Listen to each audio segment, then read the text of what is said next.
for tournaments. It's super clutch. So tell me what you know about these guys, Arconi and GraveRevenge. I don't want to like disrespect GraveRevenge, but I've actually never heard of him before. Okay. Arconi, he's been playing like before I started playing Smash 4. He won the very last Smash 4 Arcadian, which is the tournament we have where people who are like who have been ranked or like are currently ranked as like top 10 in the state aren't allowed to enter. Okay. So he won that. And so like I've seen a lot of Arconi. He is like one of the top Columbus players. Awesome. I think he played me Sword Fighter when the game came out. Yeah, he's Meta Knight. He was a Meta Knight name throughout Smash 4. Yeah. So yeah, it's gonna be really interesting to see. This should be cool. And we're heading to Lilac Cruise, which we haven't seen yet on stream. We have. Yeah, we have Meta Knight versus Dark Pit. And Dark Pit is one of the Shadow characters. A new addition. Well, not necessarily a new addition for Smash Ultimate, but something I think is interesting that they've kind of leaned into. You know, there have always been those couple of characters, whether it's Ganondorf and Captain Falcon or any of the other characters whose movesets are really similar, to see the Smash team really lean into that and say, no, here's Dark Pit, here is Dark Samus, here are characters that, yes, they're the same, but different. They're aesthetically different, and they have a few different moves and a few different features to them.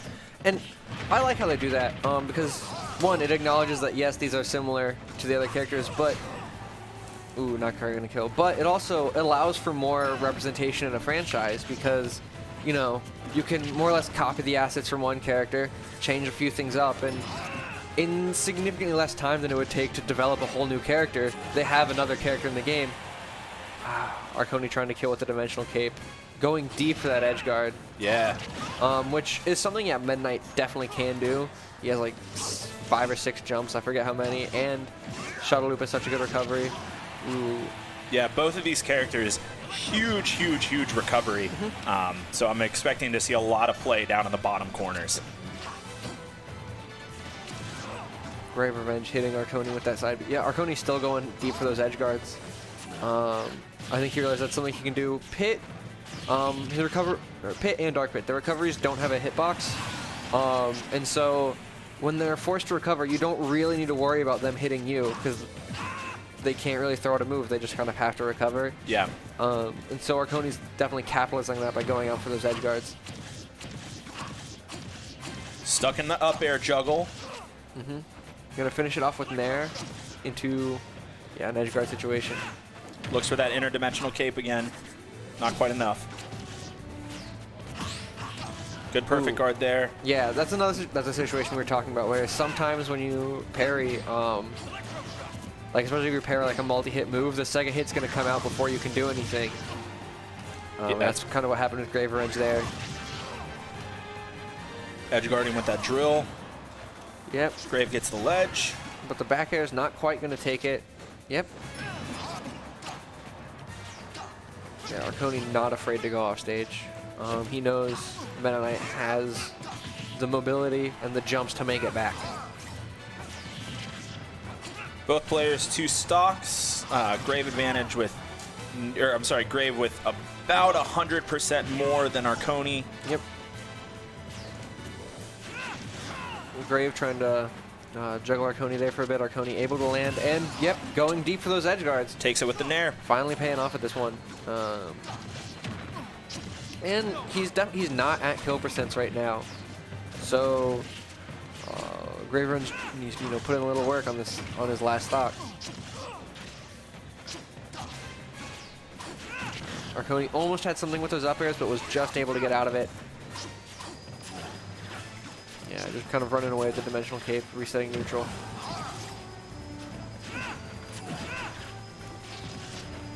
Just got the notification that the Red Moon followed me on Twitter, so thanks. I've been watching you play all day.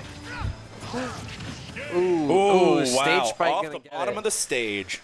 Yeah, I'm not entirely sure if that was techable or not. For those of you who wouldn't know, teching is when you press the shield button right before you would hit the stage, and it basically cancels any like knockback you would receive from hitting the stage and bouncing out. It's knockback dependent in this game, I believe, on whether or not you can or cannot do that. And I think GraveRevenge might have just been too close to the stage, and Shuttle Loop might have sent him back too far for him to actually have been able to. I'll give him the benefit of the doubt on that one. Sure. But yeah, good edge guard by Arconi, good play. Not expecting character switch, and I did not notice what stage they were going on. I missed it as well. It'll be interesting to see GraveRevenge's counter pick. Oh, Final Destination. I can definitely understand this pick from GraveRevenge. Arconi, especially if there's platforms, Arconi can kind of stand underneath them and just throw it up air. Yep. And so you take those away. Yeah, and GraveRevenge can stand away and shoot out arrows. And, you know, kind of force Arconi to approach that way. Yep. Great Arconi down getting throw there from Arconi. Yeah, good job punishing the directional air dodge. Directional air dodging not a new mechanic in Smash Ultimate. It existed in Smash Melee as well, but it is different. It's got a lot more of a stall after the directional air dodge. I believe it's height-based from when you start it. You have to fall a certain distance from when you started the air dodge. And so it is useful for recovering and sometimes getting out of situations, but very risky if they can punish it. Arconi able to take the first stock. And yeah, I think his counterplay to GraveRevenge is if you're gonna, you know, if you want to use this stage for the flat space to shoot arrows, I'm gonna rush in and not let you. Again, great edge play there from Arconi. Ooh. Yeah, Arconi just not letting GraveRevenge get back to the stage. He was going for something with that side B. Good back air there from Grave. Looks to play the corner again. Doesn't quite get it. Okay.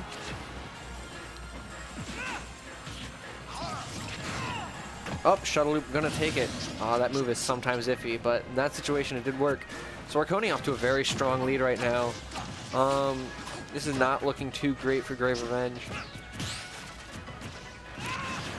Another detail they add in this game, when you land the perfect shield, I think something happens to everyone, but specifically I saw Meta Knight, his eyes turn red. Really? Which is really cool. Ooh, yeah. Oof. I think Arconi, like, you know, he risked it all for the kill. It didn't quite work out, but he has such a strong lead. It wasn't really too big of a risk for him. Right, especially at a percent that high. Right, he was thinking, it's like, well, if I land, I'll probably die when I get hit anyway. Might as well try to end it now. And, you know, it's always interesting to see players take those risks. Yep, Arconi going for that risk again and also not paying off. This could be a problem. He definitely can't go for that again. Ooh, he tried really hard to read that roll in. Yeah. Good recovery there from Grave. And the cutscene finish. Yeah, gonna hit him with the F smash right on the ledge. No. I mean, that was good. That was good play by Grave. Part of it was Arconi did, you know, take two huge risks in like edge guard kill scenarios, and it didn't quite work out. But you know, good play by both those players, nonetheless. Arconi is really good. He's probably, I assume, seeded to get. I would not be surprised if he got top 8 this tournament. Sure. I'm gonna assume he's seeded too, but I don't.